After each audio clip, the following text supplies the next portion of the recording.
एक लड़की, दो आशिक और तालाब के किनारे बहता खून। क्या प्यार वाकई मौत से भी ताकतवर होता है? कहते हैं इश्क सच्चा हो तो भगवान भी साथ देता है, लेकिन इस इश्क ने क्यों बुला लिया मौत और भूत दोनों को?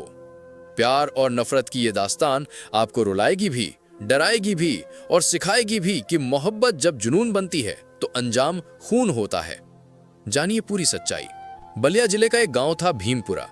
ये गांव वैसे तो छोटा था, लेकिन यहाँ की हवेलियों और तालाबों में सदियों से कई रहस्य दफन थे।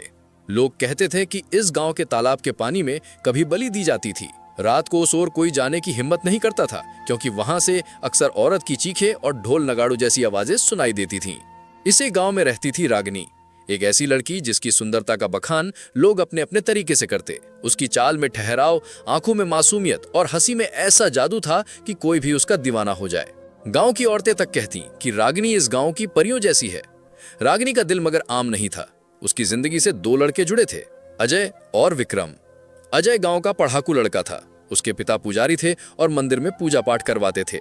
अजय बचपन से ही संस्कारों वाला और शरीफ स्वभाव का था। उसका सपना था कि वो पढ़ लिख कर शहर जाए और रागिनी से शादी करके उसे खुश रखे।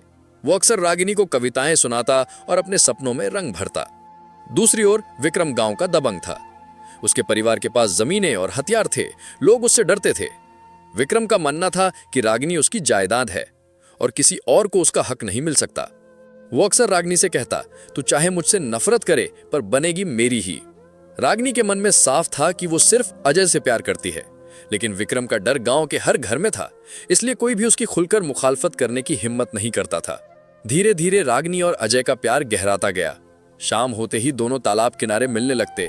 अजय उसके लिए फूल लाता, कविताएं सुनाता और रागिनी उसकी गोद में सिर रखकर आसमान देखती। उन पलों में उन्हें लगता कि दुनिया में बस वही दोनों हैं। लेकिन इधर विक्रम की आंखों में जलन और नफरत बढ़ती जा रही थी। उसने कई बार अजय को धमकाया, तेरी हिम्मत कैसे हुई मेरी लड़की के पास जाने की? याद रख, अगर आगे कभी उसे छुआ भी तो तेरी लाश इसी तालाब में तैरती मिलेगी।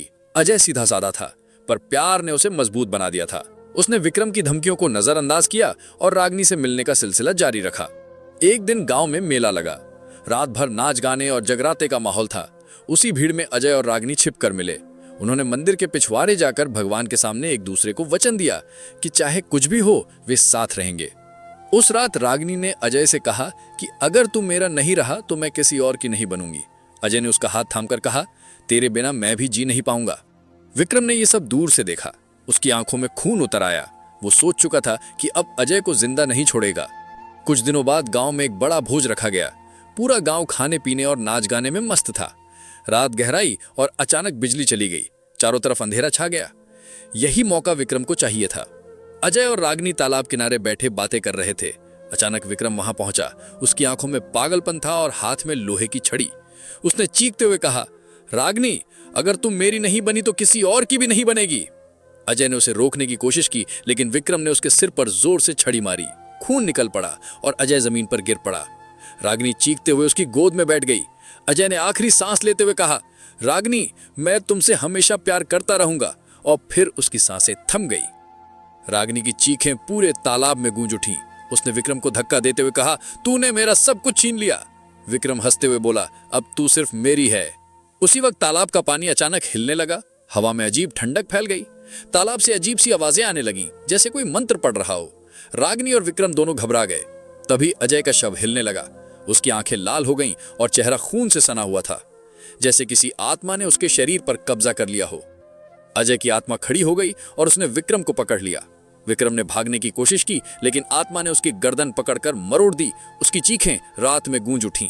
तालाब लाल हो गया और विक्रम का शरीर पानी में डूब गया। रागिनी ये सब देख रही थी। उसकी आंखों से आंसू रुकने का नाम नहीं ले रहे थे। उसने तालाब की ओर देखा और कहा कि अगर तू मुझे छोड़कर चला गया है तो मैं भी तेरे साथ चलूंगी। इतना कहकर उसने तालाब में छलांग लगा दी। अगले दिन गांव वाले तालाब के किनारे पहुंचे तो वहां 3 लाशें मिली, अजय की, विक्रम की और रागिनी की। लेकिन सबसे अजीब बात यह थी कि रागिनी के चेहरे पर एक हल्की मुस्कान थी, जैसे वो मौत में भी अजय के साथ मिलने की खुशी पा चुकी हो। उस दिन से भीमपुरा का तालाब खून का तालाब कहलाने लगा। गांव वाले कहते हैं कि रात को वहां से अजीब रोने चीखने की आवाजें आती हैं।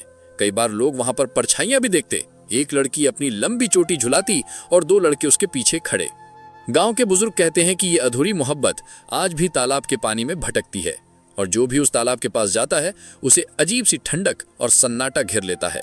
मोहब्बत, पागलपन और खून से बनी ये दास्तान हमेशा याद दिलाती है कि प्यार जब जिद और जुनून बन जाए तो उसका अंजाम सिर्फ मौत होता है। धन्यवाद।